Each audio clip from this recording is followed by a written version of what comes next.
Je suis Faiz Mimita, directeur commercial du groupe Vista Agence événementielle et membre du board de GBTA. Je suis ravi de vous voir nombreux. Vous avez fait le bon choix parce qu'on a aujourd'hui un panel exceptionnel. Je tiens à remercier nos experts qui ont vraiment accepté l'invitation sans hésiter pour participer et enrichir en fait le débat aujourd'hui. Je vais laisser la parole à nos experts. Je vais commencer par toi, Sophie. En toute humilité, donc je me présente, c'est ça, hein, donc je suis Sophie Carlier, Global Category Manager chez Novartis, en charge du MICE. Bonjour, je suis Anne-Marie Gauthier, donc présidente de DataCalab, qui est une start-up dans la Brain Tech. Bonjour à tous, je suis Fonli Ngo Patron et je suis responsable événementiel chez Microsoft France. Xavier Pommier, donc je m'occupe des grands comptes au groupe FG Design. Donc j'accompagne les grands comptes sur leur déploiement de stratégie sur les différents salons sur lesquels ils exposent. Bonjour, je suis Pierre Gomez, donc directeur général adjoint en charge du développement d'Occurrence. Occurrence est un institut d'études d'évaluation en communication et donc on nous a sollicité en matière d'impact de l'événement. Merci beaucoup. Alors juste rapidement pour voir la répartition dans la salle en termes d'acheteurs. Voilà, très bien. Agence événementielle Venue Finder. Très bien. Est-ce qu'il y a des journalistes? Très bien, merci beaucoup. Et les hôteliers, bien sûr. Je dis bien. Alors, en fait, pour vous parler du contexte en fait, de ce sujet, on avait le sujet du ROI événementiel dans la liste des sujets à traiter dans GBTA depuis 2 années. Les raisons derrière, c'est que on est dans un contexte économique aujourd'hui, comme vous le savez, où chaque euro investi, on doit démontrer la valeur ajoutée et le ROI qui va être dégagé par la suite. Les entreprises et les marques regardent de très près les investissements qui sont donnés et la communication événementielle n'y échappe pas, car elle représente d'une manière générale des dépenses assez conséquentes. Donc ça, c'est le premier point. Le deuxième point, c'est qu'on a toujours parlé de ROI. Occurrence, en fait, a élaboré un bilan d'impact depuis 2004 ou 2005. Tu me corriges, Pierre, si je dis des bêtises. Et jusqu'à aujourd'hui, en fait, ça reste un sujet très complexe à évaluer. Et il y a quelques statistiques à voir aussi qui vont démontrer cela. Alors, le hasard du calendrier, c'est qu'il y a aussi l'événement qui a développé dernièrement, le 25 mai avec Nielsen, un bilan d'impact basé sur 3 critères. Donc on a regardé de très près ce qui a été présenté. Donc, mais sans plus tarder, j'aimerais vous présenter quelques statistiques d'une étude en fait, qui a été développée en 2015 par eTouches, qui présente en fait 4 thématiques. La première thématique, c'est que en fait, cette étude-là, elle a touché 400 personnes. Merci Cyril pour une nuisance heureuse. Donc, cette étude-là, elle a touché 400 organisateurs d'événements dans le monde. Et en fait, parmi ces 400 organisateurs, 25% considèrent le calcul du ROI comme le challenge le plus important. La majorité estime que la partie la plus complexe, c'est de savoir quelle est la data à collecter et comment pouvoir l'analyser par la suite. 11% seulement indiquent mesurer le ROI et en fait, on se rend compte rapidement que ce taux-là, il est surestimé. Et puis 60% indiquent que le taux de satisfaction est utilisé aujourd'hui pour calculer le ROI, alors que il n'y a pas, le taux de satisfaction représente une partie minime dans l'évaluation du ROI. Il y a d'autres facteurs qui rentrent en considération par la suite. Donc pour définir en fait, le ROI d'une manière assez standard, assez simple, le ROI financier, c'est un gain en perte, le coût de l'investissement sur le coût de l'investissement. Ramener en fait, à l'événementiel la complexité déjà en fait, à pouvoir évaluer de manière financière le gain en perte. Comment en fait, on peut convertir l'engagement ou l'émotion vers une valeur en fait, financière. Mais après, on s'est rendu compte aussi rapidement que même le bottom line, c'est-à-dire aujourd'hui, lorsqu'on parle de coût d'un événement, les entreprises en fait, regardent de très près les coûts directs, mais ne considèrent pas forcément les coûts indirects.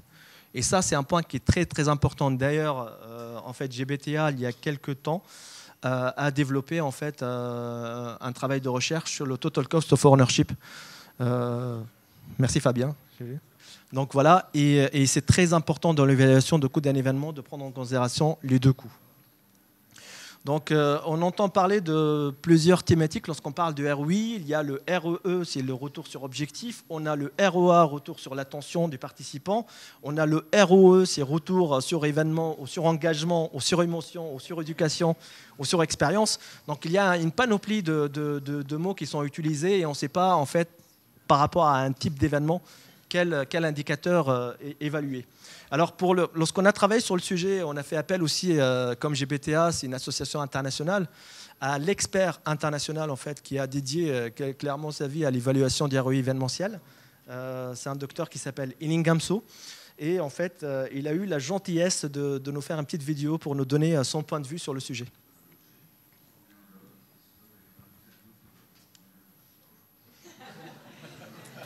Thank you, Faiz, for giving me a minute of your speaking slot. I appreciate that because I always like to meet with travel managers, or better still, managers of meetings and travel. Because you know everything about how to implement corporate-wide policies and procedures, which I think every company should have, for how to define objectives and measure results for meetings and events. If your company doesn't have those in place yet, I have only one message for your senior management. Cancel all events. I think there's a good chance they don't make a positive contribution to your bottom line, and even if they do, I think they could create a lot more value for you, maybe twice the value at half the budget.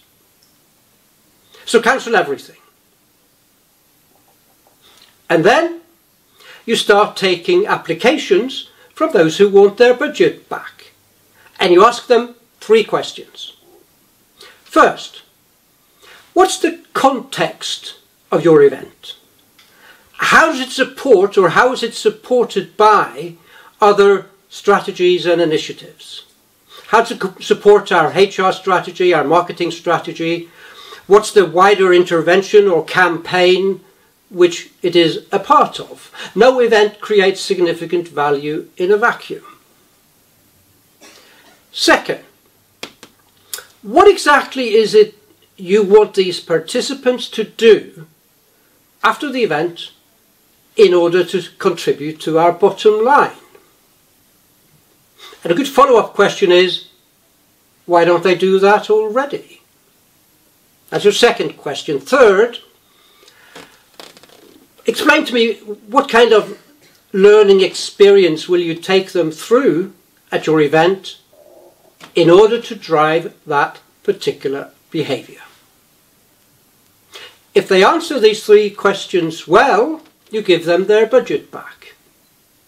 It'll make me happy, it'll make your management happy, and it'll probably make you a hero. So think about it. And now over to you, Faiz. Bon, pour les annonceurs, il ne faut pas arrêter le budget événementiel. Hein.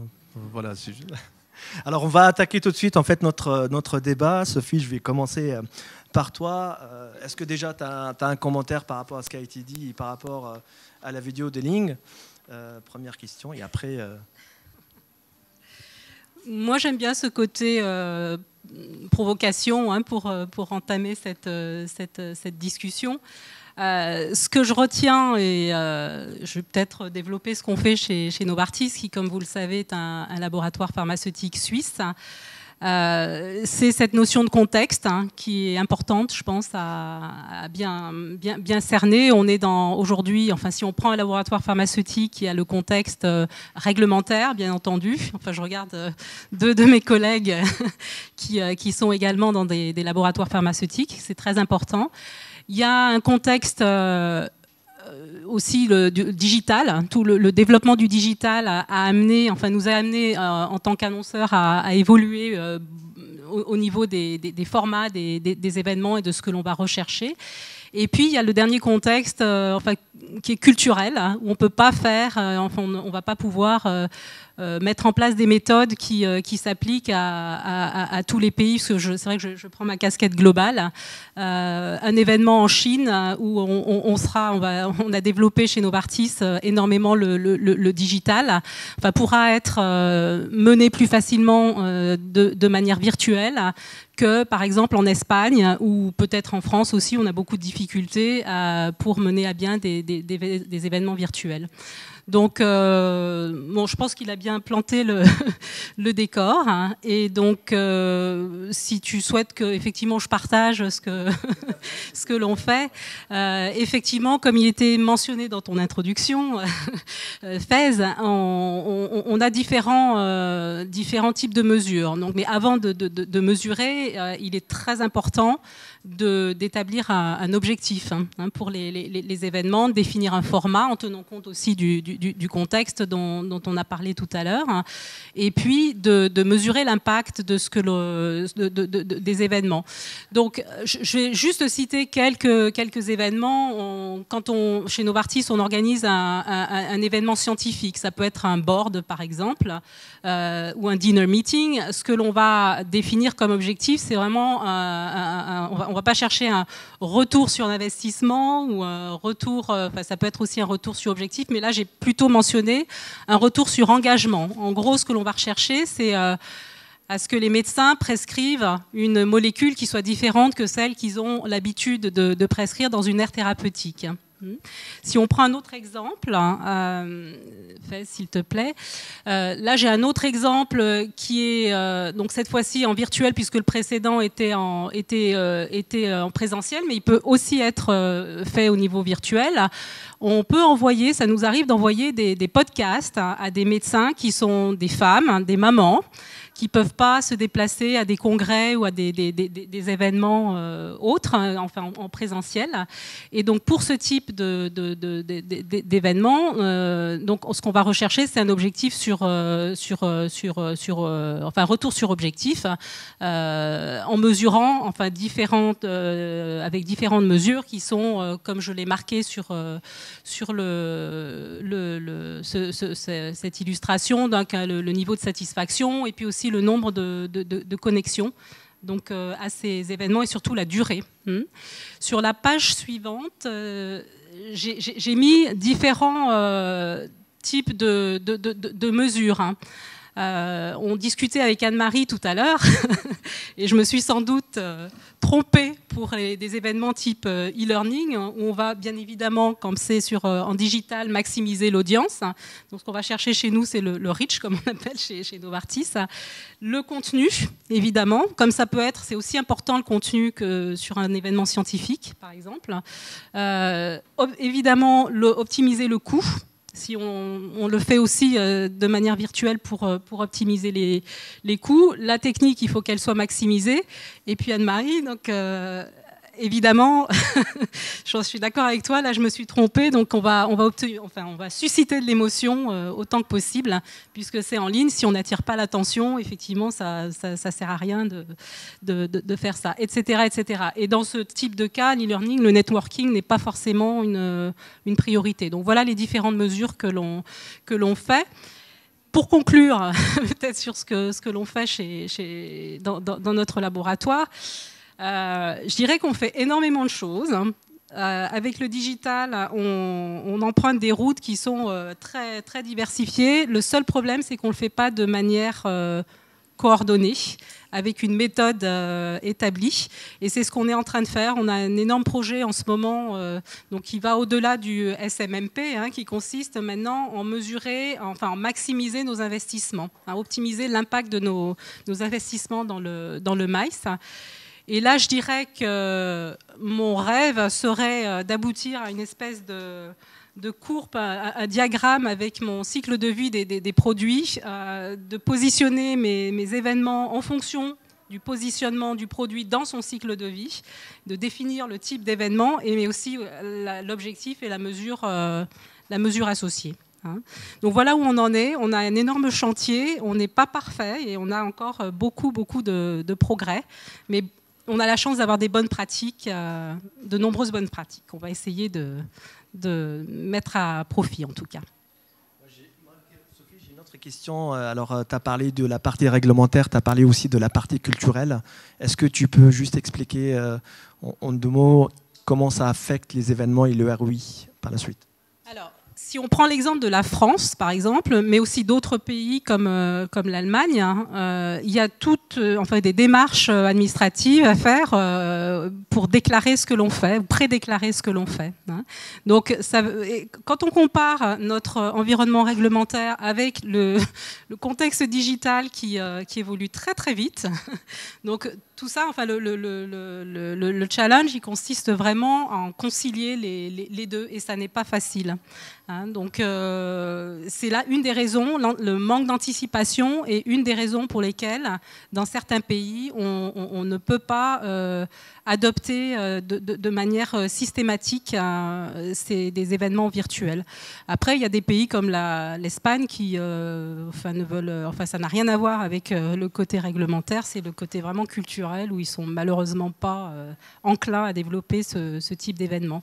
Mais il est clair qu'avec le digital, les événements virtuels, voire hybrides aussi, parce que le virtuel ne remplacera jamais le présentiel, hein, donc il peut être complémentaire, hein, donc sont en plein développement et j'essaie de transmettre ce message, en tout cas de le partager. Merci beaucoup Sophie. Je passe directement à Pierre. Alors, Occurrence était vraiment précurseur dans la création d'une méthodologie d'évaluation d'impact événementiel. On parle déjà d'une méthodologie qui a été créée en 2004-2005. Est-ce que tu peux nous en dire un peu plus sur cette méthodologie, s'il te plaît ? Oui, je pense qu'on peut pas réduire la mesure. Enfin, on le voit bien par rapport à la complexité de ce que vous avez montré, madame, et de ce qu'a dit mon éminent collègue. Hein. On voit bien que évaluer ce genre de choses, c'est complexe, parce qu'il y a des éléments de contexte, il y a des éléments de temporalité que vous n'avez pas forcément évoqués, c'est-à-dire que l'impact, la trace laissée par l'événement, ça dure combien de temps ? Et ça permet d'agir ou ça incite à agir sur combien de temps ? Il y a des éléments de format, il y a des éléments de moments dans le cycle de vie d'un produit, dans le cycle de relation qu'on a avec un interlocuteur. Je pense que dans les logiques de parcours client aujourd'hui, ça trouve pleinement sa place. Donc ça veut dire qu'il y a des méthodologies. Et on ne peut pas simplement réduire ça à un outil. On parlera du bilan d'impact dans quelques instants, mais déjà la première chose, c'est de compter. On s'aperçoit que beaucoup d'événements, finalement, alors sauf ceux où effectivement on sait qu'on invite, mais des événements où on ne compte même pas sur des salons, c'est compliqué de savoir combien de personnes sont venues sur un salon. Donc déjà compter, c'est le basique. Combien de gens, et c'est un des éléments de la brique pour construire le ROI. C'est-à-dire que le ROI, c'est le coût par contact déjà dans nos métiers. Donc, premier élément, ça peut être même très compliqué. Enfin, on l'a vu, je ne sais pas si vous avez suivi les manifestations ces dernières semaines et ces derniers mois. On voit que quand on compte combien de gens participent à une manifestation, ça ne dit pas la même chose que quand on dit n'importe quoi. Donc c'est un premier élément. Et puis il y a tout un tas d'indicateurs qui permettent d'aller plus ou moins loin en fonction de l'objectif de l'événement. Vous l'avez évoqué, madame, qu'est-ce qu'on cherche ? Qu'est-ce qu'on cherche et pourquoi on fait cet événement et dans quelle stratégie de communication il s'inscrit. L'événement, c'est pas une fin en soi. C'est un moment dans une relation avec un client, avec un collaborateur, avec des actionnaires. Donc on va avoir un certain nombre d'indicateurs qui vont être mis en lien avec d'autres éléments qui appartiennent à la politique de communication de l'entreprise, de l'organisation, l'institution. Donc effectivement, il y a toute une gamme d'éléments. On parlera tout à l'heure, je pense, d'éléments sur l'émotion, parce que l'événement a quelque chose de très très fort, c'est qu'on est plongé à l'intérieur. Aujourd'hui, on est dans un événement. Il doit se passer quelque chose dans cet événement, entre vous, entre nous, etc. Donc ça a un poids, c'est une valeur qui permet d'être mesurée à travers des éléments qui sont des éléments déclaratifs. On interroge les gens, ou alors des éléments effectivement qui leur échappent, qu'on utilise aussi et qui permettent effectivement de déceler un certain nombre d'indicateurs, d'indices qui vont nous permettre de savoir si effectivement il y a eu de l'émotion et donc derrière cette émotion, bonne ou mauvaise, il va se passer quelque chose. Le client va acheter, le salarié va souscrire à la politique de l'entreprise, que sais-je encore. Voilà, donc réduire l'évaluation et le ROI en matière d'événementiel à un outil, à une méthodologie, c'est trop limitatif. Il n'empêche que on avait conçu avec l'ANAE, qui était l'association des agences événementielles, un outil qui permettait de faire une entrée en gamme, commencer les premiers pas quelque part pour les annonceurs sur l'évaluation des événements. Donc c'est des évaluations qui étaient plutôt tournées vers les stratégies de communication, évidemment, avec des indicateurs. On avait défini une batterie d'indicateurs qui sont toujours pérennes et qui permettent justement en les alimentant permanent, d'avoir des bases et d'avoir des comparatifs, des benchmarks qui vont pouvoir permettre de situer chacun des événements en termes d'agrément, de mémorisation, d'attribution, d'adhésion. Et chaque annonceur choisit, puisqu'on continue à le vendre, et très très bien, ces indicateurs clés pour pouvoir être interrogés. Et après, effectivement, on interroge les gens avec des protocoles différents, qui sont soit AJ+7, AJ+30, AJ+90, pour avoir les éléments de mémorisation et d'incitation à l'achat. Je reviens sur ce qui a été dit sur la notion de ROI. C'est plutôt que de chercher à... Alors, je sais bien qu'on est face à des acheteurs, hein, donc vous, c'est le combien. Mais l'événement, ça rapporte du quoi? C'est-à-dire que ça rapporte une évolution en termes de comportement, en termes d'affinité, en train de plein de choses. Et ça, c'est une valeur qui est souvent difficile à définir. Et pour pouvoir avoir un ROI réel en matière d'impact événementiel, ce qu'il faut, c'est par rapport au même public, c'est l'interroger avant par rapport à notre objectif de combien on veut lui vendre quelque chose, et puis savoir après combien on lui a vendu. Donc vous voyez, le ROI, il est à la fois d'un point de vue philosophique assez simple à définir. Finalement, ça rapportait combien en termes de vente, quand c'est de la vente. On peut, effectivement, on a vu de l'engagement. Dans l'entreprise, ça peut rapporter de l'engagement. L'engagement d'un salarié, ça rapporte combien en termes de chiffre d'affaires, en termes de conquête client, par exemple. Il n'empêche que là, ça rentre dans des éléments qui sont un peu plus délicats à mettre en place en termes de méthodologie. C'est possible, mais avec des degrés d'exactitude qui sont parfois relatifs. Merci beaucoup, Pierre. En fait, tu as parlé de l'engagement et dans la durée, parce qu'on le voit aujourd'hui, il y a quelques temps, l'événementiel était quelque chose qui était perçu, en fait, c'était perçu comme éphémère. Aujourd'hui, en fait, les entreprises et les annonceurs souhaitent inscrire l'événement dans le temps. Comment on peut être sûr que l'événement va créer cet engagement qui va durer au-delà des 5 jours après l'événement, des 3 semaines, des 90 jours? En termes d'évaluation, c'est relativement simple. C'est-à-dire que ça veut dire qu'on va prendre des échantillons témoins et puis on va interroger les gens 7 jours, 3 mois, 6 mois, jusqu'à même peut-être parfois même des années. Il faut savoir qu'il y a la présence directe, c'est-à-dire que les participants à l'événement, et puis il y a tout ce qui est buzz autour de l'événement. Alors le buzz, c'est ce que se disent les gens les uns les autres, mais il y a aujourd'hui toute la dimension réseaux sociaux qui vient renforcer, mettre en scène ces événements, créer des communautés. Et donc là, on rentre dans des éléments d'évaluation qui sont évidemment en termes de méthodologie, qui font appel en termes de méthodologie à de nombreuses techniques.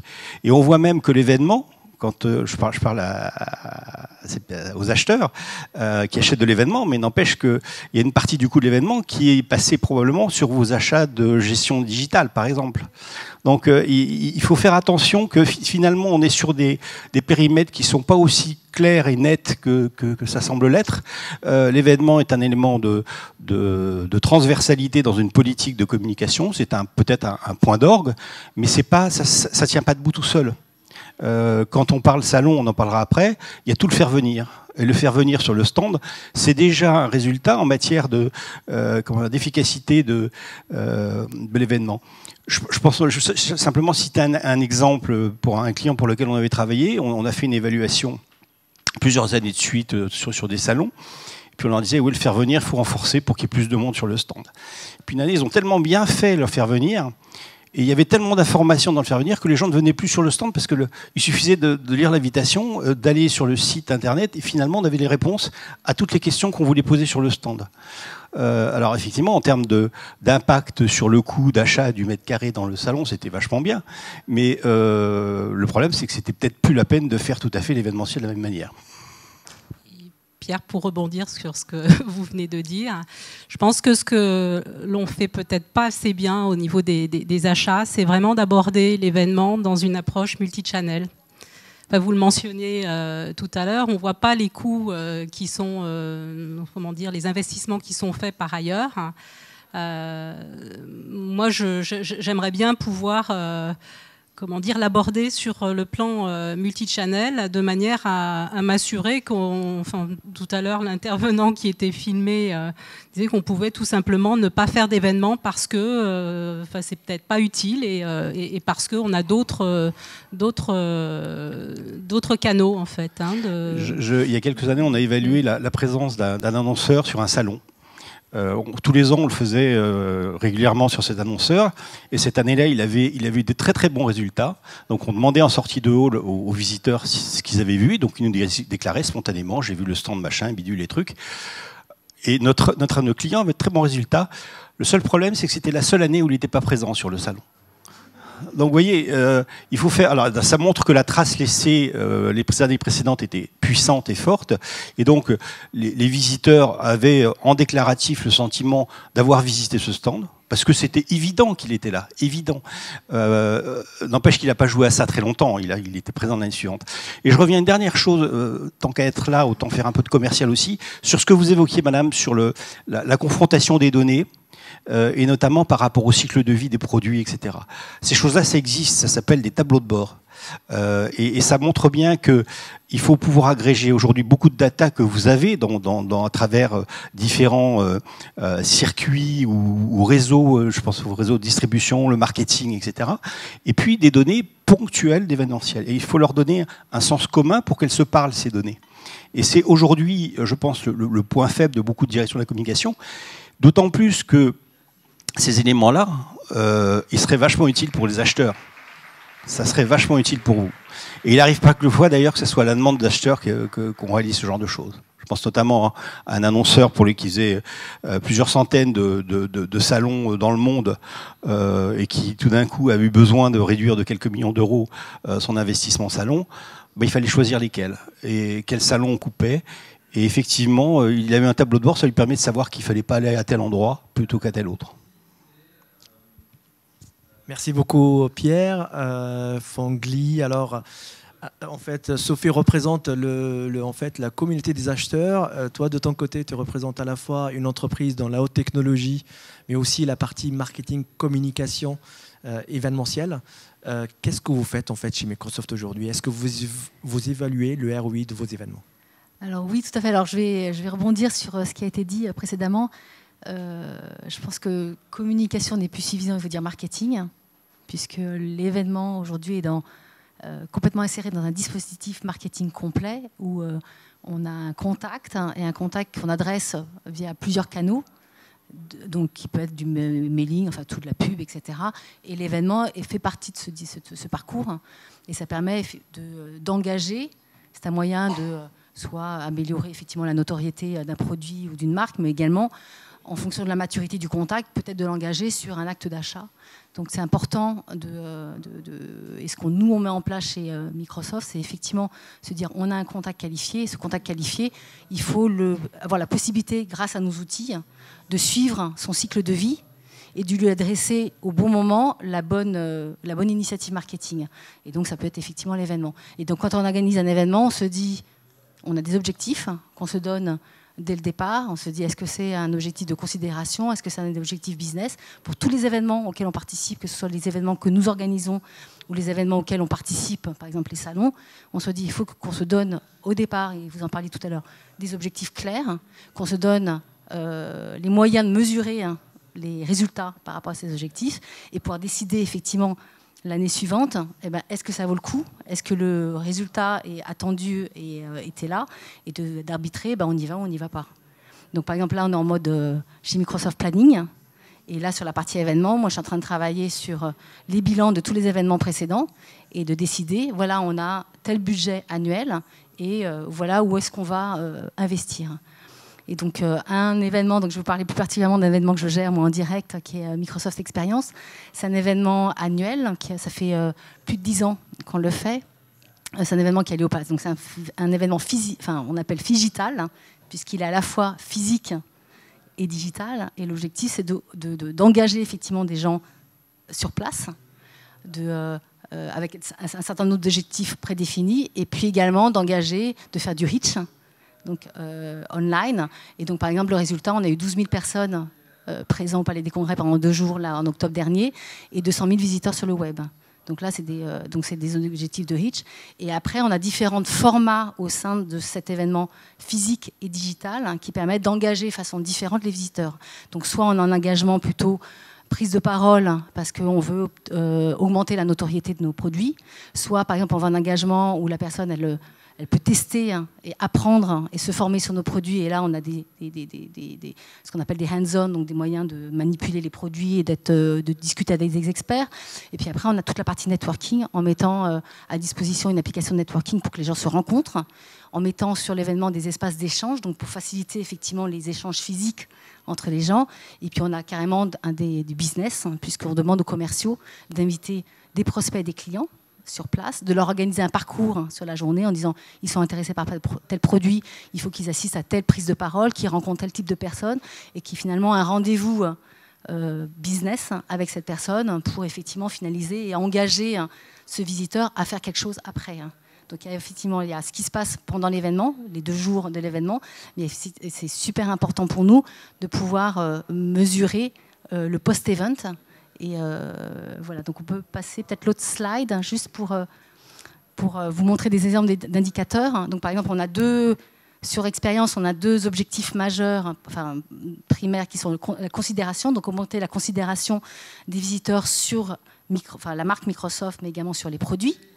Et puis le deuxième point, c'est l'engagement. C'est qu'on veut qu'ils repartent avec quelque chose. Ils ne viennent pas juste pour se promener, ils viennent pour effectivement faire quelque chose après l'événement avec Microsoft.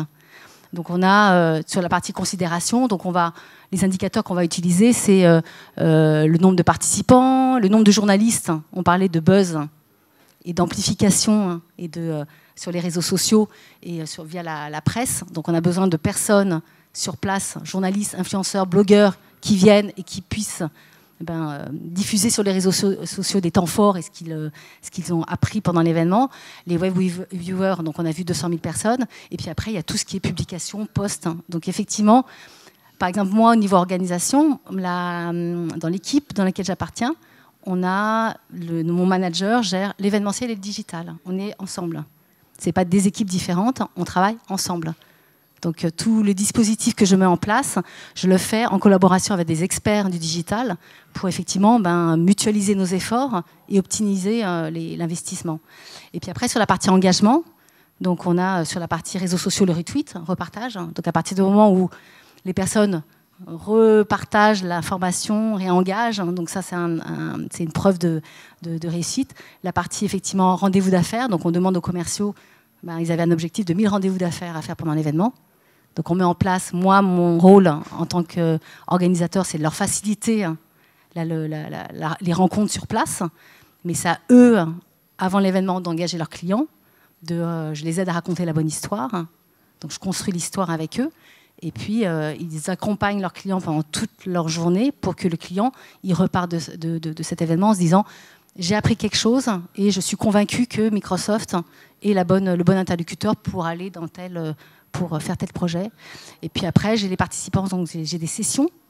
Donc c'est savoir, là j'ai 31 000, enfin si je compte le nombre de participants à mes sessions, j'ai 31 000 participants à mes sessions. Donc un participant assiste à plus de 2 sessions dans la journée. Donc c'est important de mesurer ça pour savoir est-ce que ce que j'ai raconté pendant mes sessions était pertinent et est-ce qu'ils sont venus.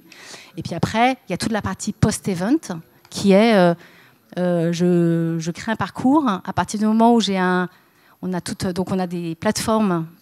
Donc on a 2 outils qu'on utilise pour capter la donnée. Donc on a InWink, une plateforme de gestion de l'événement qui permet de gérer les inscriptions, de traquer l'ensemble des participants et l'ensemble de leur expérience pendant la journée. Et cette donnée-là, après, je la mets dans un outil de lead management, Marketo, qui me permet cette personne-là, elle est venue voir telle session sur tel produit. Donc elle a une appétence sur ce sujet-là. En plus, elle a rencontré un expert sur ce sujet-là. Donc je vais la scorer en disant, cette personne-là, elle est, entre guillemets, mûre pour que je puisse lui adresser une nouvelle invitation, par exemple à une formation ou une rencontre avec un commercial. Donc c'est pas juste je viens à l'événement et la personne part et il se passe rien.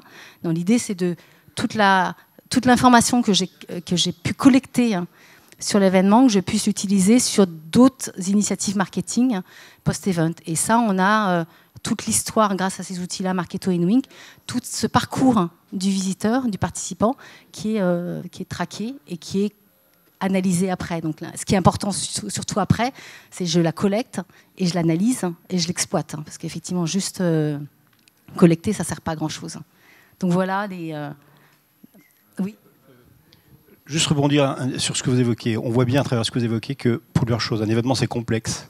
Donc il va se passer plusieurs choses pour des personnes différentes sur le même événement, ou les différentes composantes. Deuxièmement, et qui est essentiel et que vous évoquez très très bien, je trouve, c'est l'objectif. C'est-à-dire qu'il y a des objectifs différents à chaque fois.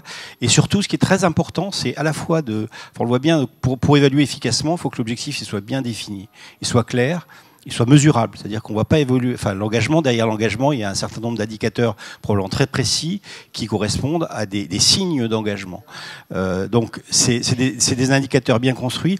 Et j'imagine aussi que c'est des indicateurs partagés avec et qu'on construit avec les. Si vos commerciaux ils connaissent pas les indicateurs de l'évaluation, bah c'est ballot quoi. Ce qui n'est pas le cas évidemment chez vous, mais c'est arrivé. C'est arrivé finalement et l'évaluation est en tant que telle un produit, un apport de valeur pour des publics et notamment ceux qui font l'événement essentiel, pas simplement pour piloter mais pour mobiliser des équipes commerciales, des équipes internes, etc. Donc on voit bien, je reviens sur ce que tu évoquais tout à l'heure, le bilan d'impact événementiel c'est un outil, mais on voit pour construire une évaluation et piloter quelque part une relation avec des interlocuteurs, bah, il faut construire des méthodologies et avoir une logique très anticipatrice par rapport à tout ça. Et compte tenu du budget qu'on investit dans les événements, et pour que ces budgets soient justifiés, soient acceptés justement moi je vois par mon comité de direction, il faut vraiment que j'inscrive cet événement dans un dispositif global marketing et que je puisse effectivement définir avec eux les objectifs et être bien capable, après l'événement, de restituer les résultats et d'expliquer effectivement l'impact dans l'ensemble de ce que peut faire Microsoft en termes de communication et marketing. Parce que c'est un événement comme ça, c'est très mobilisateur en ressources. Donc tant personnes qui investissent au sein de ma structure et puis avec toutes les agences avec qui on travaille. Donc c'est beaucoup de temps et c'est beaucoup d'argent. Donc il faut être sûr qu'on ait bien l'adhésion de l'ensemble du comité de direction pour effectivement accomplir ce type d'exercice. Mais effectivement, il faut être aussi réaliste dans les ambitions qu'on se donne. C'est clair qu'il y a certains... Bon, je fais des enquêtes de satisfaction tous les ans. Bah, clairement, on ne les analyse pas.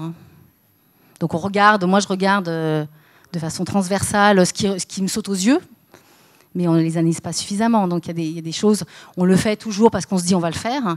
Par exemple, sur les sessions, moi je note les speakers, mais bon, finalement, on fait toujours les mêmes... Enfin, on ressollicite toujours les mêmes speakers sans regarder pour autant s'il a été bon ou pas bon la dernière fois.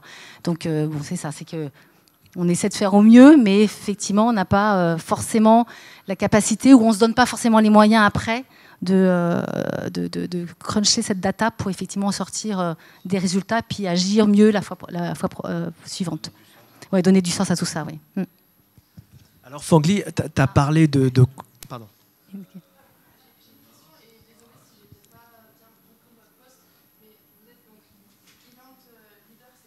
Oui. Non, moi là j'appartiens à la communication. Oui. Et vous avez quand même le rôle d'acheter des prestations ? Oui. Il y a un acheteur, donc après ça dépend du montant de l'investissement. En fonction du montant de l'investissement, je me fais accompagner. Donc on fait ou pas appel d'offres déjà. Donc on a des agences référencées donc pour sur des investissements faibles. Donc on a un catalogue de prestataires auxquels moi je peux faire appel directement. Ou soit effectivement pour des appels d'offres d'un montant important, j'ai un responsable des achats qui m'aide effectivement dans soit le lancement d'appel d'offres, soit dans la recommandation de prestataires.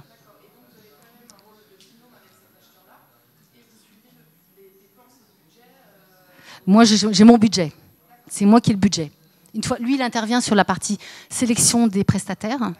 Il m'aide, voilà, de sa connaissance. Voilà.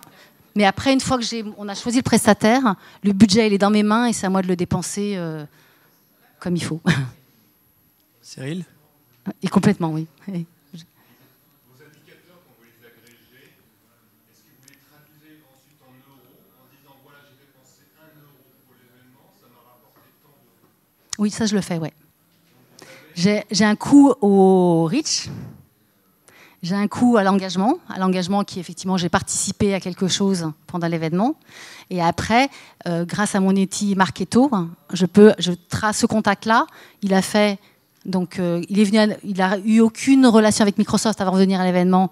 Donc je considère que c'est mon événement qui a généré effectivement un intérêt, où l'événement fait partie de son parcours marketing, et je vais jusqu'aux ventes, enfin jusqu'à son achat final. Donc je sais que X mois plus tard, ou jours ou semaines, que cette personne-là a finalement acheté chez Microsoft un produit. Vous avez parlé de notoriété. Est-ce que ça vous rapporte cette notoriété? Vous la quantifiez en euros ou Non, ça on la quantifie. Il n'y a que la vente que je sais quantifier. La notoriété, je ne sais pas la quantifier. Et cette notoriété, elle fait partie d'un ensemble de dispositifs de communication de la marque ou du produit. Et je ne peux pas attribuer ça à mon événement. J'attribue ça parce qu'il y a la pub, il y a plein d'autres vecteurs de communication qui contribuent effectivement à améliorer cette notoriété. Oui. Alors Fongli, tu as évoqué tout à l'heure des événements phygitaux. Oui. Sophie, tout à l'heure, a parlé de présentiel, de virtuel, de voire hybride. Quelle est la partie la plus impactante? Est-ce qu'on peut faire en fait une évaluation du présentiel versus de l'hybride? Et qu'est-ce qui peut donner plus de sens à l'événement? Je pense que ça dépend des objectifs.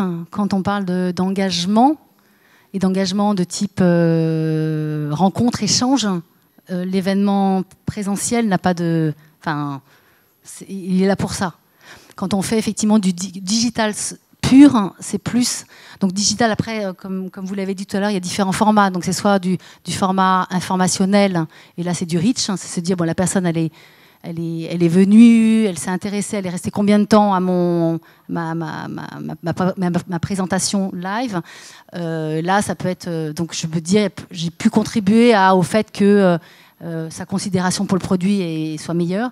Après, il y a les e-learning, effectivement, où là, il y a un engagement, c'est de la formation. Et là, on demande...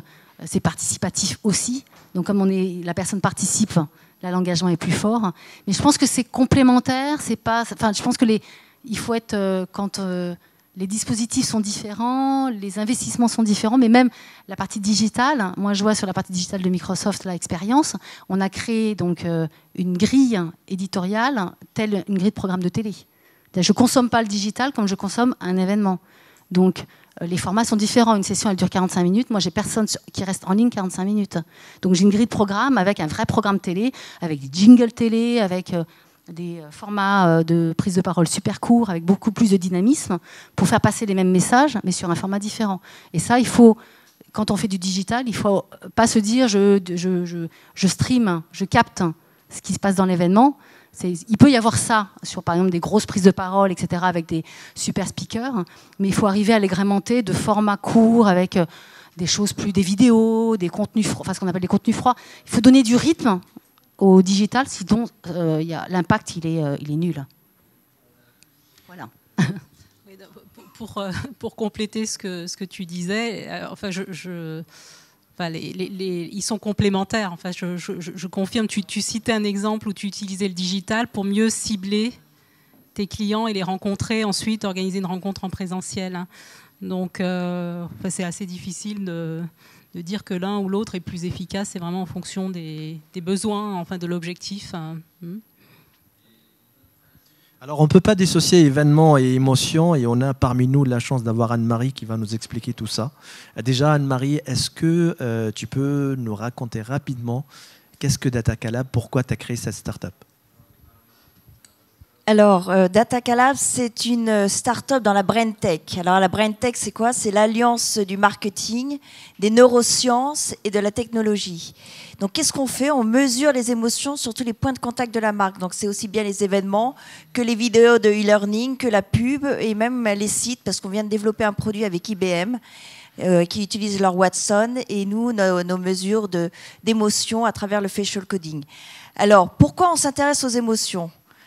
La première chose, c'est que les émotions sont souvent inconscientes. 90% des choses qui nous impactent dans une journée n'est traitée que par l'inconscient. Donc quand on fait des études quali-quanti, on est sur le tip of the iceberg. Donc il y a toute une partie que les gens ne verbalisent pas forcément et ne sont pas forcément conscients. Ça, c'est la première chose. La deuxième chose qui est importante sur les émotions, s'il te plaît, c'est que les émotions sont des ancrages mémoriels. C'est super important parce que ça veut dire que s'il n'y a pas d'émotion, en fait, ça glisse comme sur une toile cirée.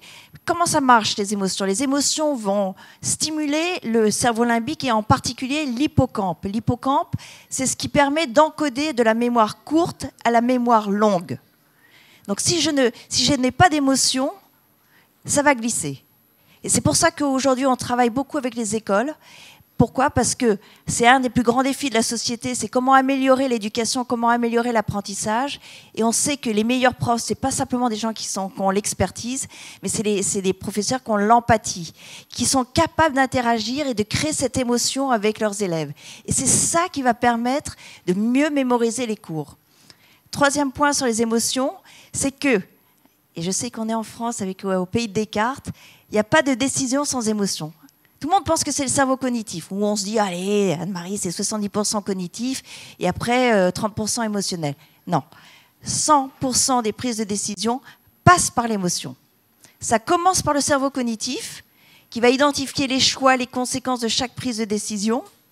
Et puis après, cette information est envoyée au cerveau limbique, qui est le foyer des émotions. Et c'est le cerveau limbique qui va agir comme une gare de triage et qui va décider. Réfléchissez une seconde, quand vous êtes devant un linéaire de yaourt, si vous deviez utiliser que le cerveau cognitif, vous en avez pour 4 heures. Lait de vache, lait de brebis, lait de soja, lait de je ne sais pas quoi. Après, fruits, pas fruits, organique, pas organique, le prix, les marques, etc. L'arbre décisionnel est immense. Donc on voit bien que ce n'est pas que le cerveau cognitif qui agit dans une prise de décision. En fait, les émotions sont des accélérateurs. Un des grands professeurs qui a beaucoup étudié sur la prise de décision, le professeur Damasio, lui, il a travaillé avec des gens qui avaient des lésions au cerveau limbique. Alors, les gens pouvaient continuer à parler, à analyser, à parler, comme moi, je le fais aujourd'hui. Si vous leur demandiez de choisir un restaurant, ces mêmes personnes mettaient 4 heures. Parce qu'ils étaient là, alors j'aime bien la serveuse là, j'aime bien le steak tartare à cet autre endroit, perdus dans le méandre de leur décision. Alors, je suis sûre que dans vos organisations, vous connaissez des gens qui ont des petites lésions au cerveau limbique, qui ont du mal à prendre des décisions. Donc, dernier point sur les émotions, c'est que la bonne nouvelle, c'est que les émotions s'expriment par des signes extérieurs. On n'est pas obligé de mettre des électrodes, on n'est pas obligé de faire ça avec des IRM. Il y a des signes extérieurs des émotions, donc des signes physiques. Donc, c'est les micro-expressions du visage, la voix, le body language. Et des signes physiologiques qui sont la microsudation, la température extradermale et la fréquence cardiaque. Alors nous, on utilise des outils qui ont été développés par la médecine, parce que vous savez que les autistes, ce sont des personnes qui ont du mal à exprimer leurs émotions et à les lire. Et donc tous ces outils ont été développés par la médecine. Et nous, on les utilise et on les a détournés à des fins marketing. Donc, un des premiers outils, c'est le facial coding. Le facial coding, ça a été développé par Paul Ekman. C'est un chercheur américain dans les années 70 qui a identifié les micro-mouvements du visage. Commissure des lèvres qui remontent, plissement des yeux. Et donc, on est capable aujourd'hui d'identifier, quand on allie ces différents mouvements du visage, les relier aux 7 émotions universelles. Donc, ils sont la joie, la surprise, la peur, le dégoût, la tristesse, la colère et le mépris. Et alors, par exemple, pour la joie, on est capable de distinguer un vrai sourire d'un faux sourire. Un vrai sourire, commissure des lèvres qui remontent, les joues qui remontent, plissement des yeux. Faux sourire, commissure des lèvres qui remontent, pas de plissement des yeux. Parce que la partie haute du visage est à commande involontaire. Pour la surprise, par exemple, si la surprise dure plus d'1 seconde, elle est simulée. C'est vrai. La surprise, en général, elle dure moins d'1 seconde et après, elle est suivie d'une autre émotion. Sur quelqu'un qui est surpris, il fait « Ah !» simulé. Donc voilà. Donc ça, c'est des choses qui sont importantes à savoir sur les émotions parce que, en fait, qu'est-ce qu'on a fait? Il y a des experts. Hein, donc Paul Ekman était un expert d'analyser toutes ces micro-expressions.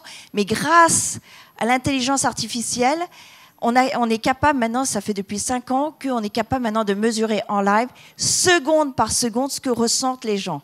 Et c'est ça l'intérêt par rapport aux autres outils. On vient compléter les autres outils, mais nous, on est capable de voir seconde par seconde et thème par thème, sujet par sujet, qu'est-ce qui va capter l'attention, qu'est-ce qui va engager émotionnellement votre public et derrière, laisser une trace.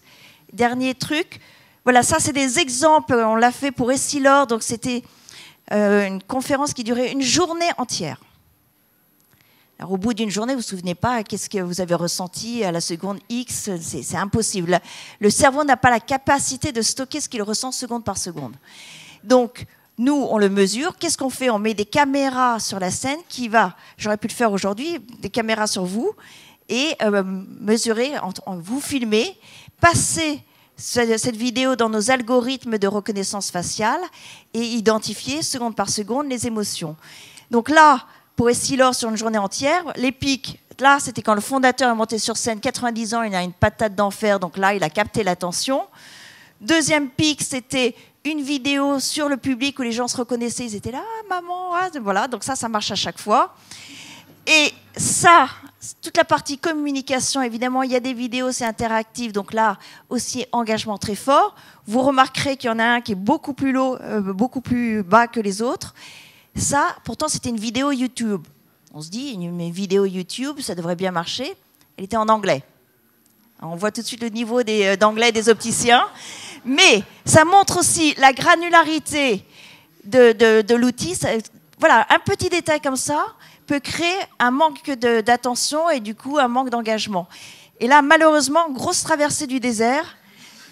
Ça, c'était au moment de la présentation du produit, de toutes leurs innovations. Pourtant, ils mettaient la réalité virtuelle, il y avait des effets waouh dans tous les sens. Mais si c'est complexe, si c'est trop compliqué, on est en surcharge cognitive.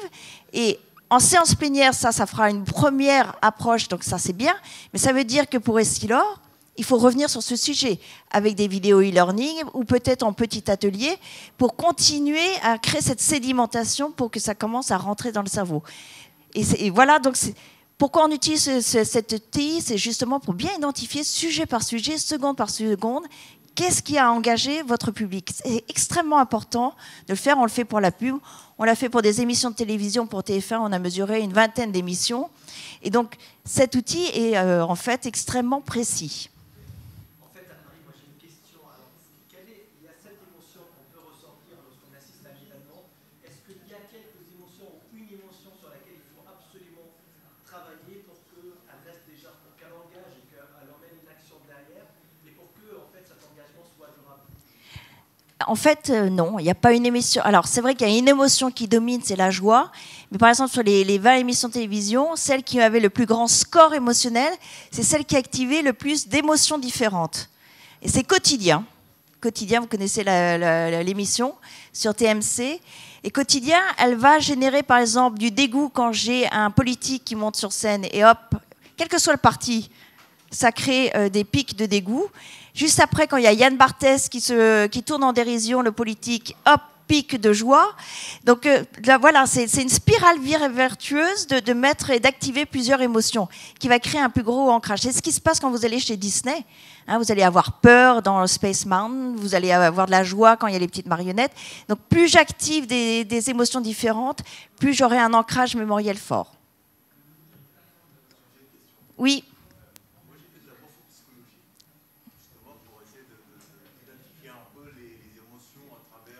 Absolument. Mm.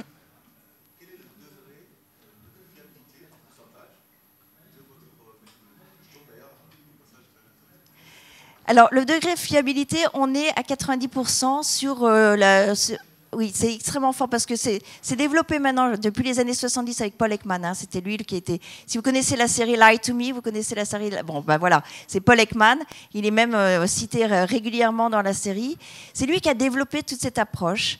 Et avec le machine learning, ça c'est... donc on a entraîné les algorithmes et maintenant c'est pour ça que c'est extrêmement fiable. Et l'autre chose qui est super importante à savoir, les émotions sont universelles. Alors on me dit, ah mais non, mais les Japonais, ils se retiennent, machin, etc. Non. Qu'on soit japonais, français, de papou, n'ayant jamais sorti de sa forêt, eh ben on exprimera les émotions de la même façon. La joie sera exprimée de la même façon, pas sur les mêmes stimuli et pas avec la même intensité. Mais même Darwin disait que les émotions et le langage universel, c'est comme ça qu'on communique. C'est grâce aux émotions.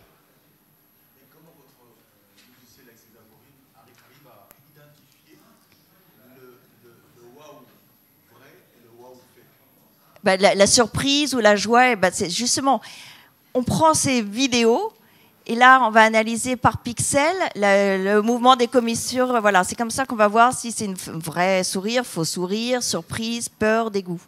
C'est des algorithmes. Oui. Est-ce que c'est immédiat ou il y a un délai de latence? C'est immédiat. C'est immédiat parce qu'en fait, on a une plateforme, on voit le stimuli et à côté, on a les courbes. Donc, si on clique sur le pic, on voit à quel moment du speech ça correspond. Donc, on peut faire une restitution en live. Ça, c'est pas terrible pour le speaker parce qu'il est un peu dérangé, mais mais on peut le faire juste après. Oui. Dans l'événementiel, comment vous appliquez votre méthodologie? Vous accompagnez une entreprise Alors, on l'a fait pour... là, je viens de le faire pour le groupe LVMH. Et donc, on a mis des caméras face au public. Voilà, j'aurais pu mettre une caméra là, une caméra là. Une caméra va prendre à peu près 60 visages. Et donc, c'est ces flux vidéo qu'on envoie sur le cloud, sur notre serveur après, et qui passe ça dans notre algorithme et qui va identifier les visages.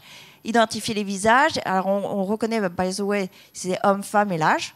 Et puis après, les émotions qui vont avec. Et après, on agrège sur 60, 120 personnes le...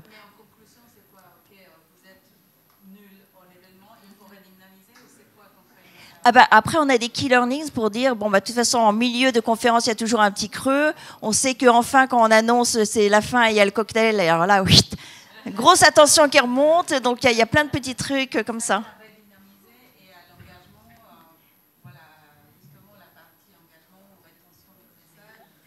Mais c'est d'où l'importance de l'interaction avec la salle, de l'importance, parce que au Club Med, quand je travaillais là-bas, on faisait les Crazy Signs au milieu des comex, parce que tout le monde s'endormait. Hop, séance de Crazy Signs, mais ça sert à quoi?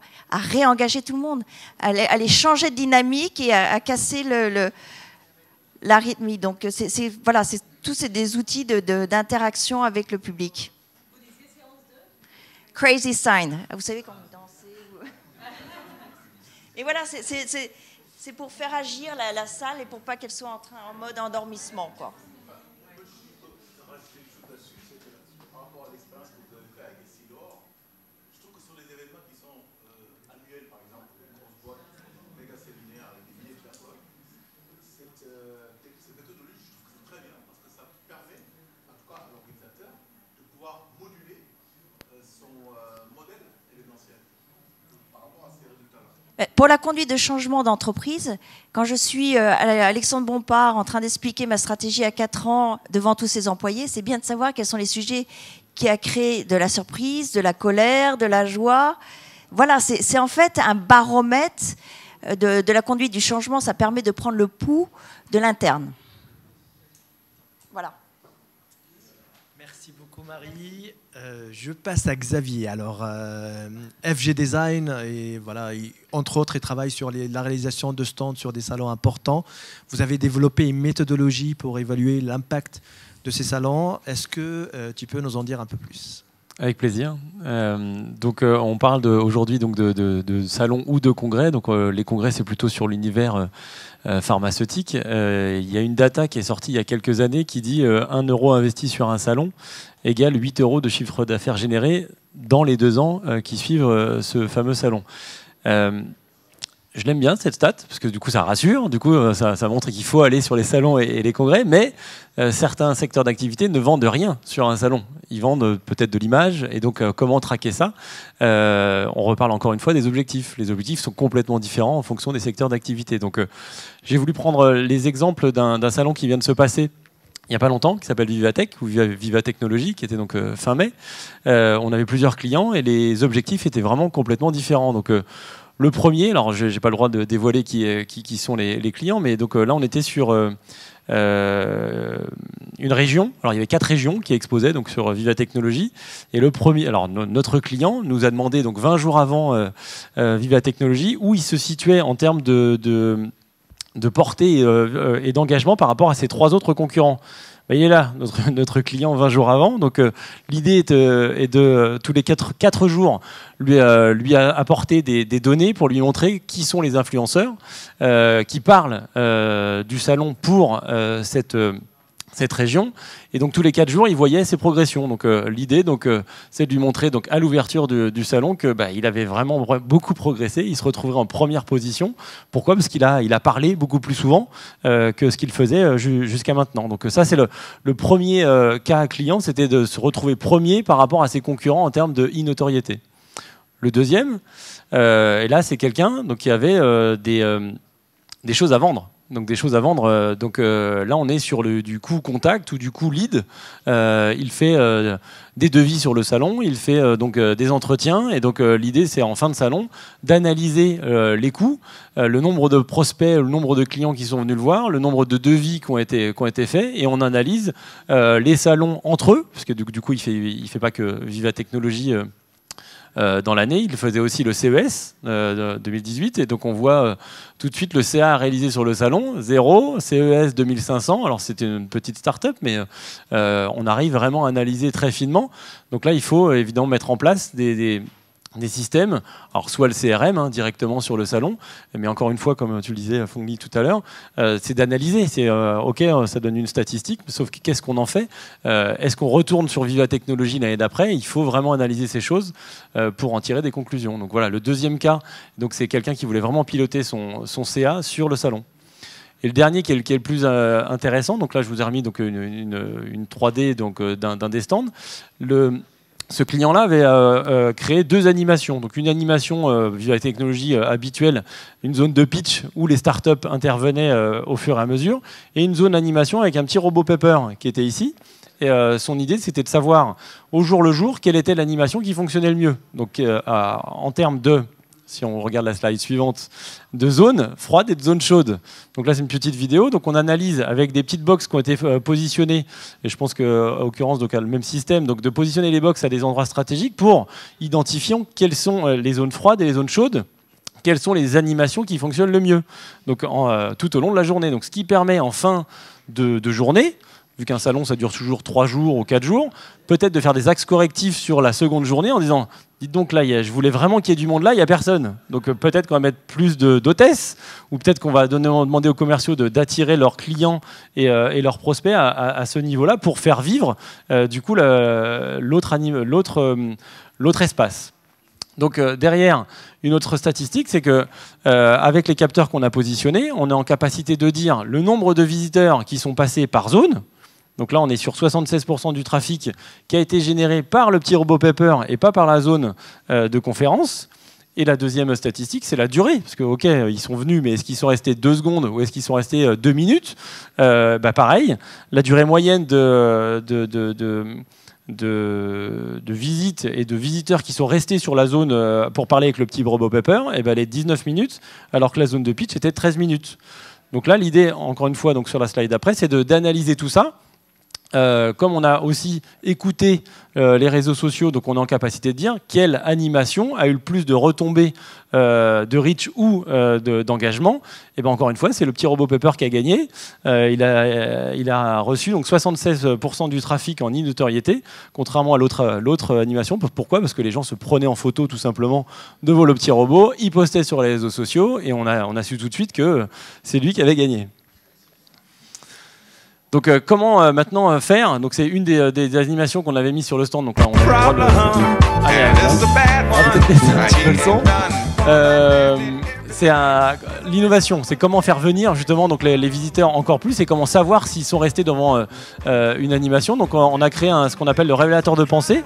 Donc le révélateur de pensée, c'est quoi ? C'est une caméra donc qui marche sur le système de la Kinect qui va filmer les gens qui vont être devant l'écran. Et évidemment, au préalable, on a défini des bulles de pensée avec un texte à l'intérieur. Donc les gens vont forcément lire ce qui est marqué à l'intérieur. Et donc le message est forcément lu puisqu'on voit sa tête, on lit. Et toi, tu penses à quoi ? Donc on joue vraiment avec le copain qui est à côté. Et la Kinect détecte aussi le nombre de personnes qui sont passées combien de temps ils sont restés, donc ça donne encore une fois des statistiques. Donc là, le premier enjeu d'attraction a été fait. Et évidemment, les commerciaux qui sont de l'autre côté, venez, je vais vous expliquer ce que fait Sanofi sur Viva Technologies. Voilà donc un des éléments qui permet donc d'attirer et de traquer et d'analyser le nombre de personnes qui sont passées. Ah, ça c'est confidentiel. non, en fait, l'idée c'est Sanofi qui expose sur Viva Technologies, c'est un peu tiré par les cheveux. Qu'est-ce qu'ils ont à raconter? Justement, on raconte du coup pourquoi Sanofi innove et comment ils innovent avec les startups, parce que Viva Technologies, c'est d'apporter les startups qui sont dans l'écosystème de chaque annonceur. Et donc là, ils montrent comment ils accompagnent les startups au jour le jour. Oui. Alors, c'est un fake, hein. Le révélateur de pensée, on est d'accord. Donc, on écrit, il y a un vrai storyboard à écrire avant avec l'annonceur pour dire qu'est-ce que vous voulez raconter, qu'est-ce que vous voulez que les messages, quel message vous voulez qu'ils soient lus et retenus, parce que forcément, ils sont retenus, les messages qui sont là. Hein. Donc, la vraie corrélation entre le message et le visiteur, il n'y en a pas vraiment. Mais on pourrait mettre une image, on pourrait mettre du texte, on pourrait mettre autre chose. Alors Xavier, on a beaucoup parlé d'objectifs aujourd'hui par rapport à tes clients et par rapport au salon, au stand. Quels sont les objectifs qui reviennent souvent et surtout, tu as mentionné tout à l'heure que tu peux en fait investir beaucoup sur un salon sans forcément avoir de revenus derrière. Oui. Exactement. Donc là, l'idée justement, c'est d'analyser encore une fois, comme je le disais tout à l'heure, donc toutes les données sur toute une année d'exposition et sur un budget donné. Donc les achats, forcément, donc on pilote ça sur des business reviews assez régulières. En fin d'année, si l'annonceur a exposé 40 fois, on est en capacité de lui dire, ce congrès-là ou ce salon-là a plus marché que l'autre. Peut-être qu'il faut y aller l'année prochaine avec un peu plus de budget. En l'occurrence, l'autre, celui-là qui n'a pas marché, il faut peut-être plus y aller, ou il faut y aller avec moins de mètres carrés, pour toujours avoir un budget un peu constant ou réduire les coûts s'il faut. Comme tu le disais Pierre tout à l'heure, c'est comment on fait pour couper, quand on expose sur 180 congrès par an, il faut en enlever 30, on enlève lesquels. Donc tous les secteurs d'activité sont touchés, donc il y a une réduction du nombre de mètres carrés d'exposition depuis plusieurs années. Maintenant, il faut vraiment réussir à détecter lesquels fonctionnent. Alors on me dit qu'on est arrivé au temps. Alors je voudrais simplement compléter ce que tu dis sur des cas concrets. Test sur Le Bourget pour un très très grand constructeur d'avions international qui, problème d'argent l'année précédente, réduit sa surface de 50%. Le test, la question c'est est-ce que ça s'est vu? Ça s'est pas vu. J'ai évoqué tout à l'heure l'aspect présence ou pas présence. Et il y a quelque temps, on a eu une consultation d'un de vos pairs, une acheteuse d'un grand groupe international dans le tourisme, présent sur N salons dans le monde. Et l'acheteuse nous dit, par principe, je réduis tous les ans de 5%. Par principe. Ça fait des années que je fais ça. Ça couine, mais ça continue. Donc, soit à quel moment il faut que je m'arrête pour que ça casse le truc. Donc, l'idée, c'était de définir avec nous et puis avec ces interlocuteurs internes, c'est quels sont les bons critères pour savoir s'il faut dépenser plus ou moins. C'est ça l'enjeu. C'est quels sont les critères communs que vous allez avoir, vous l'avez évoqué tout à l'heure, pour savoir si effectivement la dépense est utile ou pas utile et à quoi on va la mesurer. Je tiens sincèrement à vous remercier. C'était une riche expérience de travailler avec vous sur cette conférence. On va juste évaluer en fait le ROI de cette conférence en live. Vous êtes tous venus avec un objectif précis. Est-ce que cet objectif a été atteint? Si c'est le cas, levez la main s'il vous plaît. Merci Richard.